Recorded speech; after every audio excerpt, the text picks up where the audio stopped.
কেন ছায়ানটে হামলা হইলে মোদির বিজেপি বাঙালিদের জায়গায় উঠতে বলে? এটার উত্তর কি দেখছেন? ছায়ানটে হামলা বাঙালিদের জেগে উঠতে বলল মোদির বিজেপি। কেন? কারণটা হইতেছে 2018 সালে ভারত সরকারের পুরস্কার পায় ছায়ানট। স্বয়ং মোদি অভিনন্দন জানায়। শুধু অভিনন্দন না, ছায়ানটের এই ভারত রাষ্ট্রের পুরস্কার, যার জুরি বোর্ডের চিফ ছিল স্বয়ং মোদি, সেই পুরস্কার নেওয়া ছিল একটা গুরুতর নৈতিক এবং রাজনৈতিক ভুল। এটা কোনো ভারত বিরোধী আবেগ না, এটা রাষ্ট্রীয় সহিংসতা, জনগণের স্মৃতি এবং সাংস্কৃতিক প্রতিষ্ঠানের নৈতিক সীমা, এই তিনটার সংঘাত। কিভাবে? রাষ্ট্রীয় পুরস্কার কিন্তু কখনো নিরপেক্ষ না। রাষ্ট্রীয় পুরস্কার মানে এই প্রতিষ্ঠান আমাদের রাষ্ট্রের নৈতিক এবং সাংস্কৃতিক বয়ানের অংশ। এটা কোনো ব্যক্তিগত শিল্পীর সম্মান না, এটা রাষ্ট্রীয় বৈধতার অংশীদারিত্ব। পৃথিবীর বহু মানুষের কাছে মোদি গুজরাটের কসাই নামে পরিচিত। এটা রাজনৈতিক গালি না, এটা একটা নৈতিক অভিযোগের একটা প্রতীকী নাম।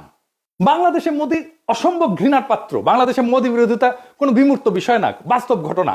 2021 সালে মোদি বাংলাদেশে সফরের বিরুদ্ধে ব্যাপক গণপ্রতিরোধ হয়, পুলিশের গুলিতে সংঘর্ষে বহু মানুষ মারা যায়, শহীদ হয়। সাধারণ মানুষ এটা প্রতিরোধ করছে।